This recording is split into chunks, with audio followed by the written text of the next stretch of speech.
যারা আনন্দে মেতেছেন তৃণমূল কংগ্রেসের পার্টি অফিস ভাঙা হচ্ছে বলে, আর যারা বলছেন অবৈধ, 15 তারিখ হিয়ারিংয়ের জন্য ডাকা হয়েছিল, সেখানেও আমাদের প্রতিনিধিরা গেছিল এবং কিসের বেসিসে কমপ্লেনটা ফাইল হয়েছে, কমপ্লেনের একটা কপি চাওয়া হয়েছিল, সেই কমপ্লেনের কপি জেলা প্রশাসন দিতে পারেনি। এই গত 15 তারিখের কথা বলছি, আজ থেকে দুদিন আগে, আজকে 18 তারিখে, দুদিনের মধ্যে একদম একতলা দুতলা বুলডোজার দিয়ে প্রায় ভেঙে গুড়িয়ে দেওয়া হয়েছে। এবং সেখানে খালি জেলা প্রশাসনের লোক নয়, মানে পুলিশ বা বিডিও বা বিএলআরও, খালি সরকারি আধিকারিক নয়, বিজেপির নেতারা বিজেপির ঝান্ডা নিয়ে গেরুয়া ফেট্টি মাথায় বেঁধে গেরুয়া উত্তরীয় পরে মুখ ঢেকে সেই পার্টি অফিসে ঢুকে তাণ্ডব লীলা চালিয়েছে। এই সব ভিডিও আমাদের কাছে রয়েছে। আমরা এক্ষুনি চিফ জাস্টিসের মহামান্য প্রধান বিচারপতি যিনি ওএসডি রয়েছেন তাকে একটি ইমেল পাঠিয়েছি, সমস্ত ভিডিও অ্যাটাচ করে হাইকোর্টের দৃষ্টি আকর্ষণ করে যত দ্রুত সম্ভব আমরা চেষ্টা করবো এই মামলা মেনশনিং করে শুনানি করার, এবং সুপ্রিম কোর্ট অব্দি আমরা যাব। ভিডিওয় যাদের দেখা গেছে তারা কেউ কিন্তু বাঁচবেন না, আইনের হাত অনেক দূর। যদি ভাবেন যে বিজেপির নেতারা আমাদের বাঁচাবে, আর যারা তৃণমূলের পার্টি অফিস ভাঙছেন, আমি তাদের বলবো যে অনেক অত্যাচার তো করেছেন তৃণমূল কংগ্রেসের নেতাদের উপর, কর্মীদের উপর, পার্টি অফিস ভাঙা, গুড়িয়ে দেওয়া। যে ধারায় যে আইনে আজকে পার্টি অফিসগুলো ভাঙা হয়েছে না, একই আইনে কিন্তু যখন আবার সরকার পাল্টাবে, বিজেপির একটা পার্টি অফিস বাংলায় থাকবে না। আমি হুঁশিয়ারি দিচ্ছি না, যে আইনে আপনি ভেঙেছেন একই আইন প্রযোজ্য করেই ভাঙা হবে। যারা তৃণমূল কংগ্রেসকে ভাবছে যে দুর্বল করব, দল ভেঙে তৃণমূল কংগ্রেসকে শেষ করে দেবো, আগুনে জ্বালিয়ে দেবো, সেই আগুনের স্ফুলিঙ্গ বন থেকে তৃণমূল কংগ্রেস আবার জন্ম নেবে মমতা বন্দ্যোপাধ্যায়কে সামনে রেখে। যারা প্রশাসনকে ব্যবহার করে মিথ্যা মামলায় কর্মীদের ফাঁসানোর চেষ্টা করছে, আমরা প্রায় 2 মাস ধরে এখানে মমতা ব্যানার্জির বাসভবনে এবং তৃণমূল কংগ্রেসের সেন্ট্রাল অফিসে রয়েছি। প্রায় 1000 জন কর্মীর বেল অ্যান্টি বেল আমরা করিয়েছি, বিচার ব্যবস্থার দ্বারস্থ হয়েছে।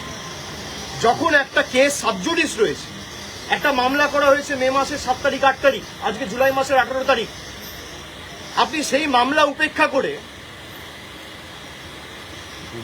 নিজের ক্ষমতা প্রদর্শন করতে গিয়ে, নিজের হাতে কত ক্ষমতা সেই দেখাতে গিয়ে বুলডোজার মডেল, ভোটের আগে ছিল অন্নপূর্ণা ভান্ডার আর ভোটের পরে বুলডোজার, এই হচ্ছে বিজেপির প্রকৃত স্বরূপ। তো যারা ভাবছেন বুলডোজার চালিয়ে তৃণমূল কংগ্রেসকে ধমকে চমকে দমিয়ে রাখবো, তৃণমূল কংগ্রেস আরো শক্তিশালী হবে। আর আপনি বাড়ি ভাঙুন, পার্টি অফিস তো মন্দির আমাদের কাছে। যদি কেউ ভাবে পার্টি অফিস ভাঙে, যদি কোনো অবৈধভাবে সরকারি জায়গা দখল করে পার্টি অফিস কেউ করে, সে পার্টি অফিস আপনারা যথাযথ সরকারি ব্যবস্থা নিতে পারেন, আমার কিছু বলার নেই। কিন্তু এই জায়গাটা তো সরকারি নয়, কিনে অফিস বানানো হয়েছে, তার প্ল্যান রয়েছে, বৈধ নথি রয়েছে, সব হাইকোর্টে আমরা জমা দেবো। তারপরেও আপনারা ক্ষমতা দেখাতে গিয়ে যে পার্টি অফিস ভেঙেছে, প্রত্যেক ক্রিয়া সমান এবং বিপরীত প্রতিক্রিয়া আছে, এটা বিজেপির নেতারা যেন ভুলে না যায়। আর ঈশ্বর সৃষ্টিকর্তা সর্বশক্তিমানের আশীর্বাদে যদি বেঁচে থাকি, ওই যে বললাম যে আইনের যে ধারায় আপনারা এই অত্যাচারগুলো করেছেন, একই আইনের একই ধারায় 31-এ ফিরিয়ে দেবো, সুদ সমেত, কথা দিয়ে গেলাম। বিজেপি নেতারা লাড্ডু বিতরণ করছে দোকানে গিয়ে, করুক, তার মানে বিজেপির নেতারাই এর পিছনে রয়েছে, প্রত্যক্ষ বা পরোক্ষ মদত বিজেপির নেতাদের রয়েছে। বিজেপির নেতারা ঘোষণা করে দিচ্ছে এবং তাদেরকে উইটনেস হিসেবে নিয়ে যাওয়া হচ্ছে ভিতরে। আজকে সেই পার্টি অফিসের ভিতরে যদি কিছু প্ল্যান্ট করে দেওয়া হয়, তার দায় কার? যিনি আমার বিরুদ্ধে ক্যান্ডিডেট হয়েছিলেন, 2বার ল্যাজে গোবরে হেরেছে, তাকে উইটনেস হিসেবে বিজেপি নিয়ে গেছে। পার্টি অফিস যখন ভাঙা হচ্ছে, ভিতরে যখন মালপত্র নিয়ে আসা হচ্ছে, বিজেপির গেরুয়াধারী, গেরুয়া পতাকা, গেরুয়া উত্তরীয় পড়া গুন্ডারা মুখ ঢেকে, আপনারা তো দেখিয়েছেন, বেসিন, ফার্নিচার সব ভেঙে দেওয়া হচ্ছে, পৈতৃক সম্পত্তি এদের। আমরা বিচার ব্যবস্থার উপর আস্থা রেখেছি এবং আমরা হাইকোর্টের দৃষ্টি আকর্ষণ করে এই মামলা নিয়ে আগামী দিন হাইকোর্টে যাব, এবং যাদের ভিডিওতে দেখা গেছে হাইকোর্ট সুপ্রিম কোর্ট করে যত দূর যাওয়ার যাব, এদের ব্যবস্থা ঠিক করবো আইন। আপনি যার কথা বলছেন তিনি বলছেন সেখান থেকে নাকি বুথ দখলের ষড়যন্ত্র হতো। বুথ দখলের ষড়যন্ত্র হতো তৃণমূলের পার্টি অফিস থেকে। বিজেপির কোন বুথের এজেন্ট বুঝতে পারেনি, তার তালিকাটা দিতে বলুন না। স্ক্রুটিনির সময় সে তালিকা দিতে পারেনি কেন? 2024-এ যখন নির্বাচন হয়েছে তার 2 দিন পরে স্ক্রুটিনি হয়, স্ক্রুটনিতে অভিযোগগুলো তোলেনি কেন? আর যদি অভিযোগ তোলে, স্ক্রুটনি তো তৃণমূল কংগ্রেস ক্লিয়ার করে না, নির্বাচন কমিশন ক্লিয়ার করে, রিটার্নিং অফিসার তৃণমূল কংগ্রেস, রাজ্য সরকার তৃণমূল সরকার অ্যাপয়েন্ট করে না, জাতীয় নির্বাচন কমিশন অ্যাপয়েন্ট করে। তাহলে তারা করতে পারেনি কেন? জিজ্ঞেস করুন। নাচতে না জানলে উঠোন বেকা। 14 দাঁড়িয়েছিল গোহারা হেরেছে, 24 দাঁড়িয়েছিল গোহারা হেরেছে। প্রতিহিংসার রাজনীতি। গোহারা হেরেছে বলে আজকে প্রতিশোধ নিতে নেমেছে। এর বিচার মানুষ করবে, চিন্তা করার কারণ নেই। আমার মানুষের উপর ভরসা, আস্থা রয়েছে। আর বাকি যদি কোনো প্রশ্ন থাকে কুণাল ঘোষ আছে। 21 जुलाई पहले देख रहा है नीतिन को इकोनॉमिक्स से मॉडल में भी ज्वाइनिंग किया हुआ है, आपको को तो ज्वाइनिंग किया है। नहीं, वो सबका अपना अपना मत है, हक है, जिसको जहां जाना है जाए, उसमें दिक्कत क्या है? लेकिन एक ईडी समन आते ही अगर आप चले जाओगे तो ये साफ है कि आप लड़ना नहीं चाहते हो, आप डरते हो, और डरते हो तभी झुकते हो। भाई अगर आपके पास कुछ है नहीं, अगर मान लो सब कुछ आपका पक्ष में है, तो आप जाओ। ईडी में मेरे को भी बुलाए, मैं तो भागा नहीं हूं।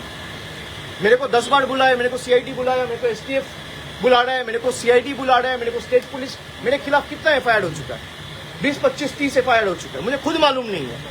मैं हाईकोर्ट में लिस्ट मांगा हूं कि डीजीपी को बोल के मेरे खिलाफ कितना एफआईआर हुआ है उसका लिस्ट दीजिए। अगर आप लड़ना नहीं चाहते हो, बट अगर आप हार ही मान गए और आपको लगता है कि भाई उनके पास जाएंगे तो ना ईडी टच करेगा, ना सीबीआई टच करेगा, ना पुलिस टच करेगा। हमारे लिए ईडी का प्रोटेक्शन महत्वपूर्ण नहीं है, हमारे लिए जनता का प्रोटेक्शन महत्वपूर्ण है। हम अगर झुकेंगे तो जनता के सामने झुकेंगे, हम अगर झुकेंगे लोकतंत्र में लोगों के सामने झुकेंगे, जनता के सामने झुकेंगे, दिल्ली के दरिंदों के सामने झुकेंगे नहीं। বলছেন 21শে জুলাই চলে এলো, এখন অব্দি তো মঞ্চ বাঁধা হয়নি। 21শে জুলাই চলে এলো, মঞ্চ বাঁধা হয়নি। কর্মীরা সব হবে, আপনারা তো চিন্তার কারণ নেই। 21 জুলাই আসবেন কোয়ার করতে, আপনাদের জন্য প্রেশার আমাদের ব্যবস্থা করা হবে। সে তো ডেফিনেটলি চিন্তা করবেন না। अच्छा दादा रेबल ग्रुप में जो भी एमएलए जा रहे हैं, एमपी जा रहे हैं, आपके ऊपर ही मतलब दोषी ठहरा रहा है आपको कि आपकी वजह से हमने रेबल ग्रुप ज्वाइन बीजेपी किया। का स्क्रिप्ट है ना, वही बोलोगे तभी तो पुलिस से बचे रहोगे। अगर आप अभिषेक बनर्जी को 4 गाली नहीं दोगे तो पुलिस आपको नहीं छोड़ेगा। अगर आप गाली दोगे तभी आप बचे रहोगे। जो 4 तारीख के बाद जा रहे हैं, 4 तारीख के पहले चला जाता, मैं तो पहले भी था। भाई 24 में पार्टी जीत के आया, 29 आसन पार्टी जीता, तो अगर हार का जिम्मेदारी अभिषेक बनर्जी का है, 24 में जीत का जिम्मेदारी भी अभिषेक बनर्जी का है, मानोगे?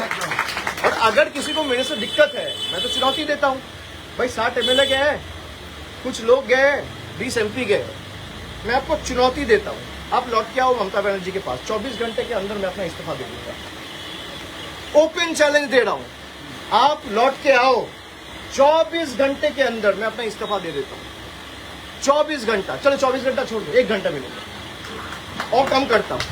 आप आओ, आप यही कह रहे हो ना अभिषेक बनर्जी छोड़ देगा? आप यही कह रहे हो अभिषेक बनर्जी छोड़ देगा, हम सब आ जाएंगे। आप आ जाओ, 3 बजे आ जाओ, मैं 4 बजे छोड़ देता हूँ। তাহলে তো কমন টার্গেট আপনার নাম। আমি তো সেটাই বলছি যে যাদের সমস্যা রয়েছে তারা যদি বলে যে দলের এই পারফরমেন্সের জন্য বা পরাজয়ের জন্য যদি অভিষেক বন্দ্যোপাধ্যায় দায়ী হয়, তাহলে 24-এ যে তৃণমূল কংগ্রেস 29টা আসন পেয়েছে তার কৃতিত্বও আমার। যদি ডিসক্রেডিট আমার হয়, হারে, তাহলে জেতার সময় ক্রেডিটও আমার। আর যাদের আমাকে নিয়ে সমস্যা তাদেরকে অনুরোধ করব যে মানুষ বোকা নয়। আজকে 18 তারিখ, আপনি 19 তারিখ আসুন, 20 তারিখ আসুন, 21 তারিখ আসুন, যবে আসার আসুন, আজকে চলে আসুন। আপনারা ফিরে আসুন, আমি 1 ঘন্টার মধ্যে ইস্তফা দিয়ে দিচ্ছি। কেউ আসবে না। ডিল হচ্ছে ওদিকে যাও, অভিষেক ব্যানার্জিকে গালাগালি দাও, তোমাকে বেঁচে থাক, তোমাকে বাঁচিয়ে রাখবো, ইডিও ধরবে না, সিবিআইও ধরবে না। যাদের বিরুদ্ধে ভুড়ি ভুড়ি অভিযোগ তারা এখন হয় পুলিশের কাছে ধৃত, না হলে বালিশ চাটা ঋতব্রত। এই দুটো ছাড়া আর উপায় নেই। ভয়েস ক্যাম্পেইন, ভয়েস ক্যাম্পেইনটা লাস্ট কোশ্চেন, ঠিক আছে।